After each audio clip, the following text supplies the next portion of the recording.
दोस्तों नमस्कार। स्वागत है आप सभी का मेरे YouTube चैनल में। और आज हम लोग NCERT क्लास 9 चैप्टर 7 को देखेंगे और ये हमारे स्पर्श बुक से दिया गया है और हमारे इस चैप्टर का नाम है धर्म की आड़, जिसको लिखा है गणेश शंकर विद्यार्थी जी ने। चलिए आइए हम चैप्टर को पढ़ लेते हैं। गणेश शंकर विद्यार्थी जी का जन्म उत्तर प्रदेश के इलाहाबाद शहर में सन 1890 में हुआ। एंट्रेंस पास करने के बाद वे कानपुर करेंसी दफ्तर में मुलाजिम हो गए। फिर 1921 में प्रताप साप्ताहिक अखबार निकालना शुरू किया।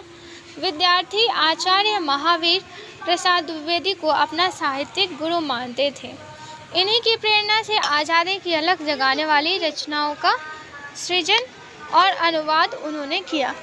इसी उद्देश्य की पूर्ति के लिए उन्होंने सहायक पत्रकारिता की।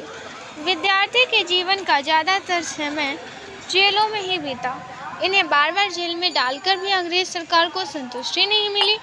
वह इनका अखबार भी बंद करवाना चाहती थी। कानपुर में 1931 में मचे सांप्रदायिक दंगों को शांत करवाने के प्रयास में विद्यार्थी को अपने प्राणों की बलि देनी पड़ी। इनकी मृत्यु पर महात्मा गांधी ने कहा था, काश ऐसी मौत मुझे मिली होती। विद्यार्थी अपने जीवन में भी और लेखन में भी गरीबों, किसानों, मजलूमों, मजदूरों आदि के प्रति सच्ची हमदर्दी का इजहार करते थे। देश की आज़ादी की मुहिम में आने वाली किसी भी कृत्य या परंपरा को वह आड़े हाथों लेते थे। देश की आज़ादी उनकी नज़र में सबसे महत्वपूर्ण थी। आपसी भाईचारे को पथ नष्ट भ्रष्ट करने वाले में वे जमकर खबर लेते थे। उनकी भाषा सरल, सहज लेकिन बेहद मारक और सीधा प्रहार करने वाली होती थी। प्रस्तुत पाठ धर्म की आड़ में विद्यार्थी जी ने उन लोगों के इरादे और कुटिल चालों को बेनकाब किया, जो धर्म की आड़ लेकर जन सामान्य को आपस में लड़ाकर अपना स्वार्थ सिद्ध करने के फिराक में रहते हैं। धर्म की आड़ में अपना स्वार्थ सिद्ध करने वाले हमारे ही देश में हो, ऐसा नहीं है। विद्यार्थी अपने इस पाठ में दूर देशों में भी धर्म की आड़ में कैसे कैसे दुष्कर्म कुकर्म हुए हैं, कैसे कैसे अनीतियाँ हुई हैं और कौन कौन लोग, वर्ग और समाज उनके शिकार हुए, इसका खुलासा करते चल। धर्म की आड़। इस समय देश में धर्म की धूम है। उत्पात किए जाते हैं तो धर्म और ईमान के नाम पर, और जिद की जाती है तो धर्म और ईमान के नाम पर। रमुआ और बुद्धू मियाँ धर्म और ईमान को जाने या न जाने, परंतु उनके नाम पर उबल पड़ते हैं और ज्ञान लेने और जान देने के लिए तैयार हो जाते हैं। देश के सभी शहरों का यही हाल है। उबल पड़ने वाला साधारण आदमी का इसमें केवल इतना ही दोष है कि वह कुछ भी नहीं समझता बूझता और दूसरे लोगों उसे इधर जोर देते हैं, उधर जुट जाता है। यथार्थ दोष है कुछ चलते पुर्जे पढ़े लिखे लोगों का, जो मूर्ख लोगों की शक्तियों और उत्साह का दुरुपयोग इसीलिए कर रहे हैं कि इस प्रकार जाहिलों के बल के आधार पर उनका नेतृत्व और बड़प्पन कायम रहे। इसके लिए धर्म और ईमान की बुराइयों से काम लेना उन्हें सबसे सुगम मालूम पड़ता है। सुगम है भी। साधारण से साधारण आदमी तक के दिल में यह बात अच्छी तरह बैठी हुई है कि धर्म और ईमान की रक्षा के लिए प्राण तक दे देना वाजिब है। बेचारा साधारण आदमी धर्म के तत्वों को क्या जाने, लकीर पीटते रहना ही वह अपना धर्म समझता है। उसकी इस अवस्था से चालाक लोग इस समय बहुत बेजा फ़ायदा उठा रहे हैं। पाश्चात्य देशों में धनी लोगों की गरीब मजदूरों की झोपड़ी का मजाक उड़ाती हुई अट्टालिकाएं आकाश से बातें करती है। गरीबों की कमाई से वे मोटे पड़ते हैं और उसी के बल से वे सदा इस बात का प्रयत्न करते हैं कि गरीब सदा चूसे जाते हैं। यह भयंकर अवस्था है। इसी के कारण साम्यवाद, बोल्शेविज्म आदि का जन्म हुआ। हमारे देश में इस समय धनपतियों का इतना जोर नहीं है। यहाँ धर्म के नाम पर कुछ इन्हें गिने आदमी अपने हीन स्वार्थों की सिद्धि के लिए करोड़ों आदमियों की शक्ति का दुरुपयोग किया करते हैं। गरीबों का धनाढ्य द्वारा चूसा जाना इतना बुरा नहीं है जितना बुरा यह है कि वहाँ के धन की मार। यह है बुद्धि पर मार। वहाँ धन दिखाकर करोड़ों को वश में किया जाता है और फिर मन माना धन पैदा करने के लिए जोत दिया जाता है। यहाँ है बुद्धि पर पर्दा डालकर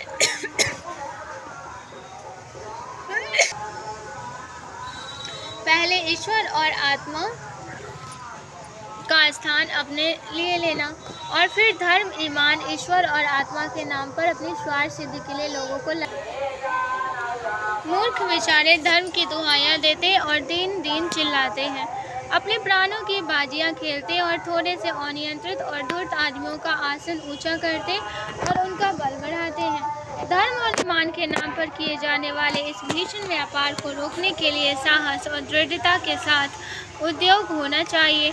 जब तक ऐसा नहीं होगा तब तक भारतवर्ष में नित्य प्रति बढ़ते जाने वाले झगड़े कम न होंगे। धर्म की उपासना के मार्ग में कोई भी रुकावट न हो। जिसका मन जिस प्रकार चाहे उसी प्रकार धर्म की भावना को अपने मन में जगावे। धर्म और ईमान मन का सौदा हो।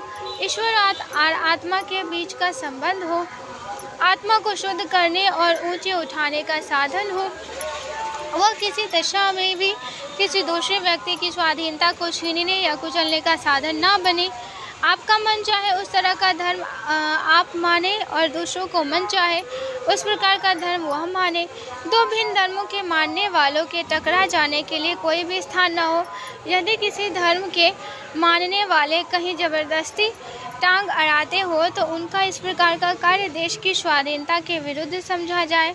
देश की स्वाधीनता के लिए जो उद्योग किया जा रहा था उसका वह दिन निसंदेह अत्यंत बुरा था। जिस दिन स्वाधीनता के क्षेत्र में खिलाफत, मुल्ला, मौलवियों और धर्माचार्यों को स्थान दिया जाना आवश्यक समझा गया।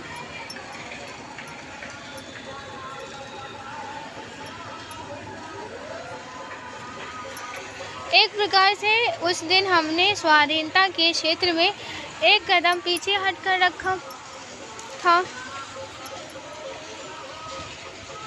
अपने उसी पाप का फल आज हमें भोगना पड़ रहा है। देश को स्वाधीनता के संग्राम ही ने मौलाना अबुल बारी और शंकराचार्य को देश के सामने दूसरे के रूप में पेश किया, उन्हें अधिक शक्तिशाली बना दिया। महात्मा गांधी धर्म को सर्वत्र स्थान देते हैं। वे एक पग भी धर्म के बिना चलने के लिए तैयार नहीं, परंतु उनकी बात ले उड़ने के पहले प्रत्येक आदमी का कर्तव्य यह है कि वह भली भांति समझ ले कि महात्मा जी के धर्म का स्वरूप क्या है। धर्म से महात्मा जी का मतलब धर्म ऊंचे और उदार तत्वों ही का हुआ करता है। उनके मानने में किसे ऐतराज हो सकता है? अजा देने, शंख बजाने, नाक दाबने और नमाज पढ़ने का नाम धर्म नहीं है। शुद्ध उच्चारण और सदाचार ही धर्म के स्पष्ट चिन्ह है। 2 घंटों तक बैठकर पूजा कीजिए और 5 वक्ता नमाज भी अदा कीजिए, परंतु ईश्वर को इस प्रकार रिश्वत के देह चुकाने के पश्चात यदि आप अपने को दिन भर बेईमानी करने और दूसरों को तकलीफ पहुंचाने के लिए आज़ाद समझते हैं तो इस धर्म को अब आगे आने वाला समय कदापि नहीं टिकने देगा। अब तो आपका पूजा पाठ न देखा जाएगा। आपकी भल मनसाहत की कसौटी केवल आपका आचरण होगा। सबके कल्याण की दृष्टि से आपको अपने आचरण को सुधारना पड़ेगा और यदि आप अपने आचरण को नहीं सुधारेंगे तो नमाज और रोजे, पूजा और गायत्री आपको देश के अन्य लोगों की आज़ादी को रौंदने और देश भर में उत्पातों का कीचड़ उछाड़ने के लिए आज़ाद न छोड़ सकेगी। ऐसे धार्मिक और दीनदार आदमियों से तो वे लामजहब और नास्तिक आदमी कहीं का गुनाह सीख रही है। मतलब 9 साल की है वो। अधिक अच्छे और ऊंचे हैं, जिनका आचरण अच्छा है, जो दूसरों के सुख दुख का ख्याल रखते हैं और जो मूर्खों को किसी स्वार्थ सिद्धि के लिए उकसाना बहुत बुरा समझते हैं। ईश्वर इन नास्तिकों और लामजहब लोगों को अधिक प्यार करेगा और वह अपने पवित्र नाम पर अपवित्र काम करने वालों से यही कहना पसंद करेगा, मुझे मानो या ना मानो, तुम्हारे मानने ही से मेरा ईश्वरत्व कायम नहीं रहेगा। दया करके मनुष्यत्व को मानो, पशु बनना छोड़ो और आदमी बनो।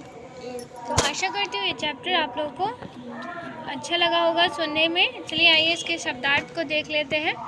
उत्पाद मतलब होता है उपद्रव, खुलापन, और ईमान मतलब होता है नीयत, सच्चाई। जाहिलो मतलब होता है मूर्ख, गवार, अनपढ़। वाजिब मतलब उचित, उपयुक्त, यथार्थ। बेजा मतलब गलत, अनुचित। अट्टालिकाएं मतलब ऊंचे मकान, प्रासाद। साम्यवाद मतलब कार्ल मार्क्स द्वारा प्रतिपादित राजनीतिक सिद्धांत जिसका उद्देश्य विश्व में वर्गहीन समाज की स्थापना करना है। बोल्शेविज्म मतलब सोवियत क्रांति के बाद लेनिन के नेतृत्व में स्थापित व्यवस्था। धनाढ्य मतलब धनवान, दौलतमंद। स्वार्थ सिद्धि अपना स्वार्थ पूरा करना। अनियंत्रित जो नियंत्रण में न हो, मनमाना। धूर्त, छली, पाखंडी। खिलाफत खलीफा का पद, पैगंबर या बादशाह का प्रतिनिधि होना। मजहबी मतलब धर्म विशेष से संबंध रखने वाला। प्रपंच मतलब छल, धोखा। उदार, महान, दयालु, ऊंचे दिल वाला। भलमनसाहत मतलब सज्जनता, शराफत। कसौटी, परख, जांच। लामजहब मतलब जिसका कोई धर्म मजहब न हो या नास्तिक को कहा जाता है। तो आज के लिए बस इतना ही। आशा करती हूँ ये चैप्टर आप लोगों को अच्छा लगा होगा सुनने में। अच्छा लगा है तो प्लीज़ लाइक, शेयर और सब्सक्राइब ज़रूर कीजिएगा। और अगर आप लोग इसके क्वेश्चन आंसर को भी सॉल्व करवाना चाहते हैं तो कमेंट में लिख के भेजिएगा ताकि मैं आप लोगों को इसके क्वेश्चन आंसर को भी सॉल्व करके दूँ। धन्यवाद।